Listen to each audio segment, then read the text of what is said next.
வணக்கங்க. வாங்க நாம் இன்னைக்கு பார்க்க போகிறது நல்ல கரகர முறுமுறுன்னு இருக்கிற வடைகளுக்கு அணியான தவளை வடை பற்றி பார்க்க போகிறோம். வடை செய்கிறதுக்கு தேவையான பொருட்களை பார்க்கலாம். பாசிப்பருப்பு 1/2 கப் எடுத்துருக்குங்க. இதில் பாதி மாவோட சேர்த்துக்கணுங்க. மீதி அரைச்ச மாவில் மேலாப்பில் தூவி விடணுங்க. கடலைப்பருப்பு 1 கப் எடுத்துக்குங்க. அதே மாதிரி துவரம்பருப்பு 1 கப். கப்பில் பாதி உளுந்து பருப்பு எடுத்துக்குங்க. இந்த பாசிப்பருப்பில் பாதி ஊற போடலாம். இதில் மீதி பாசிப்பருப்பு இருக்குங்க.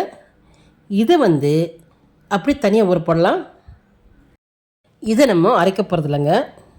வடைக்கு மாவு அரைச்ச பிறகு மாவு பனையிறோம் இல்லையா, அப்போ இந்த பாசிப்பருப்பு சேர்த்துக்கலாம். இப்போது கடலைப்பருப்பு சேர்த்துக்கலாம். துவரம்பருப்பு சேர்த்துக்கலாம். இப்போ அதுலேயே உளுந்தம்பருப்பு சேர்த்துக்கலாம். நம்ம சேர்த்து இந்த பருப்புகளை 4-5 முறை நல்லா கழுவி எடுத்துக்குங்க. இப்போ இதுக்கு தேவையான தண்ணி ஊற்றிக்குங்க. இது ஊறட்டுங்க. பாசிப்பருப்பை தண்ணியாக ஊற போட்டேங்க. இது ஊறட்டும். அதே மாதிரி ஒரு முழு கப் அளவுக்கு அரிசி எடுத்துருக்குங்க. அதை தனியாக ஊற வச்சுருக்கேங்க. அரிசியும் பருப்பும் ஊறிடுச்சுங்க. கழுவி எடுத்துட்டேங்க. தண்ணி இல்லாமல் வடிச்சுக்கோங்க. பருப்பு ஊற வைக்கும் போதே இதுக்கு தேவையான மிளகாவத்தல் சேர்த்து ஊற போடுங்க. நான் ஒரு 10 இல்லை 12 மிளகாவத்தல் எடுத்துக்கிறேங்க. இந்த வடை காரமாக இருந்தால் ரொம்ப நல்லாயிருக்குங்க. உங்களுக்கு தேவைன்னா கூட 2 சேர்த்துக்குங்க. பாசிப்பருப்பு நல்லா ஊறி இருக்கணுங்க. இந்தளவு உடைச்சா உடையணுங்க. அரிசியும் நல்லா ஊறிடுச்சுங்க. அதை கழுவி எடுத்துட்டேங்க. முக்கியமான பொருள் தேங்காய். இதுதான் வடைக்கு டேஸ்ட் கொடுக்குங்க. பாதி மூடி தேங்காவை துருவலாகவும் மீதி பாதியை சின்ன சின்ன பல்லாக நறுக்கிக்குங்க. இப்போ இந்த தேங்காவை துருவிக்கலாம்.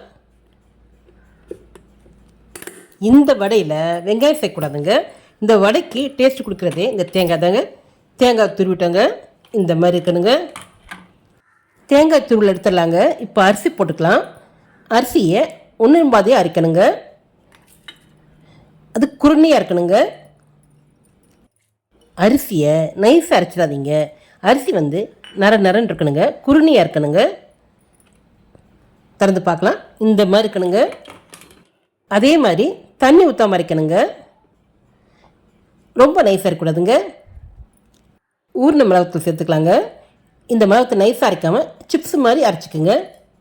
இந்த மாதிரி இருக்கணுங்க. இப்போ அதில் கொஞ்சம் பருப்பு போட்டு இதே மாதிரி நரன்னு அரைச்சிக்கோங்க. பருப்புகள் நைஸாக அரைச்சிட்டோம்னா வடை முறுமுறுப்பாக இருக்காதுங்க.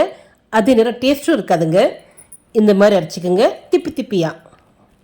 நம்ம இதில் கொஞ்சம் கூட தண்ணி சேர்க்கலாங்க. அப்படியே அரைங்க. இது தாங்க ட்ரெடிஷ்னல் மெத்தட். உங்களுக்கு இதை பார்த்தாவே தெரியுங்க.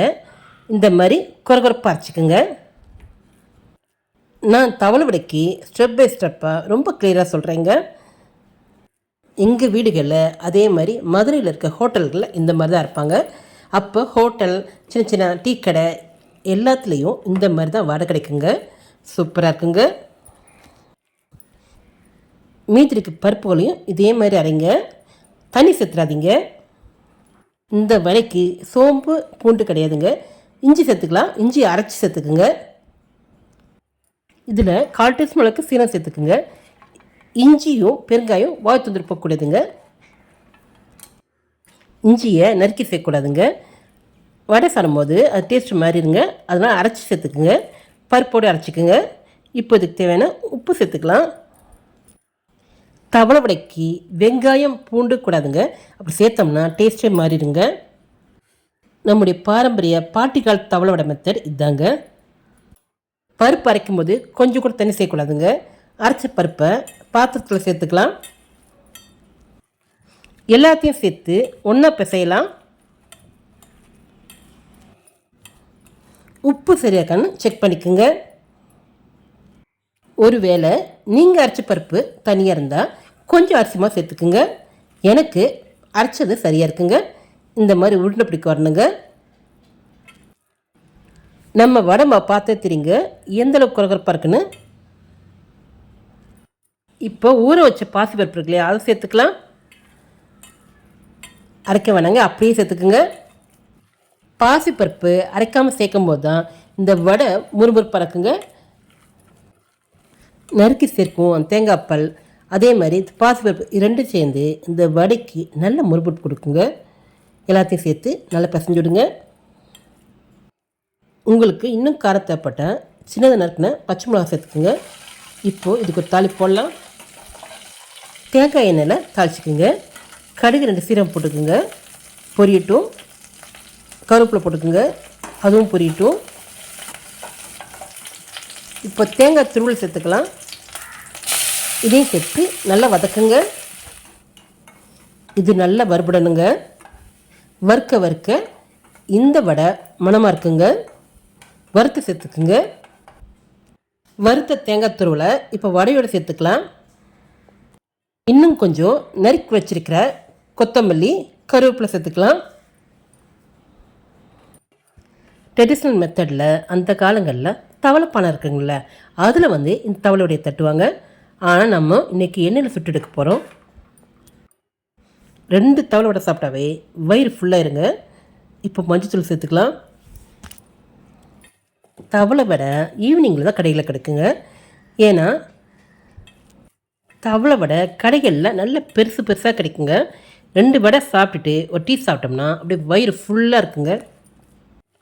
அந்த காலங்களில் டீ கடையில் அப்புறம் சின்ன சின்ன ஹோட்டல் சாயங்காலம் கண்டிப்பாக போடுவாங்க. தவளை வடை நல்ல மணத்தோடு நல்ல கரகர முறுமுறுன்னு ரொம்ப டேஸ்ட்டாக இருக்குங்க. மாவு பிசைஞ்சிட்டேங்க. இந்த மாவு கெட்டியாக இந்த மாதிரி இருக்கணுங்க. தண்ணி சேர்த்துறாதீங்க. நல்ல பொறப்பொறப்பாக இருக்கணுங்க. உருட்டை வரணுங்க. இதே தவளை பாத்திரங்களையோ இல்லை தோசை தவாலையோ சுட்டோம்னா தவளை அடங்க. நம்ம செய்ய போகிறது வடைங்க. கடாயில் எண்ணெய் சேர்த்துங்க. எண்ணெய் காஞ்சிச்சு. வடை போட்டுக்கலாம். ஒரு பக்கம் நல்லா வெகட்டுங்க. எண்ணெயை அப்படி சேர்ந்து விடுங்க. வடைக்கு நடுவில் ஓட்டை போட்டு வேக விடுங்க. அப்போ நடுவுலையும் வடை நல்லா முறுமுறுப்பாக இருக்குங்க. அடுத்த வடையும் போடலாம். அடுப்பு மீடியமாக இருக்கட்டுங்க. வெளியே வடை சீக்கிரம் வெந்துடுங்க, ஆனால் உள்ளே சரியாக வேகாதுங்க. அதனால் பொறுமையாக வேக விடுங்க. எண்ணெயை அப்படியே சேர்ந்து விடுங்க. வடையை திருப்பிடுங்க. உங்களுக்கு இப்போ பார்த்தாவே தெரியுங்க வடை எந்தளவு முறுமுறுப்பாக இருக்குன்னு. நாம் ரெடி பண்ண மாவு கரெக்டாக இருந்தால் வடை இந்த மாதிரி கிடைக்குங்க. இந்த தவளை வடை நல்ல கோல்டன் கலரில் வரணுங்க. உங்களுக்கு தெரியுங்க, வடையை பார்த்தாவே இது கலர் புரியுங்க. பாருங்கள் வடை எந்த மாதிரி இருக்குன்னு தகன்னு இருக்குங்க. இதை பார்க்குறவங்களுக்கு இதை உடனே சாப்பிடணும்னு தோணுங்க. அந்தளவு எச்சில் ஊறுங்க. ரொம்ப டேஸ்ட்டாக இருக்குங்க.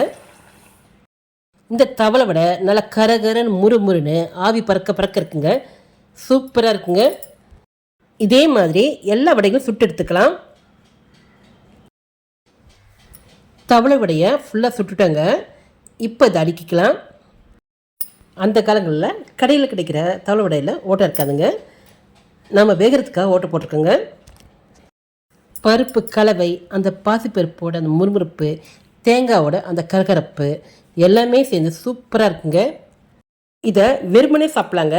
சட்னி தேவைப்படாதுங்க. சட்னி வேணும்னா தேங்காய் சட்னி சேர்த்துக்குங்க. ரொம்பவே டேஸ்டான கரகர முறுமுறுப்பான அந்த தவளை வடையை நீங்கள் செஞ்சு பாருங்கள். செஞ்சு பார்த்துட்டு எப்படி இது சொல்லுங்கள். மறக்காமல் சப்ஸ்கிரைப் பண்ணுங்க. இந்த வீடியோ உங்களுக்கு பிடிச்சிருந்தா உங்கள் லைக்ஸையும் கமெண்ட்ஸையும் கொடுங்க. ஃப்ரெண்ட்ஸுக்கு ஷேர் பண்ணுங்க. இதே போல் மற்றும் ஒரு வீடியோவில் சந்திக்கலாம். நன்றி.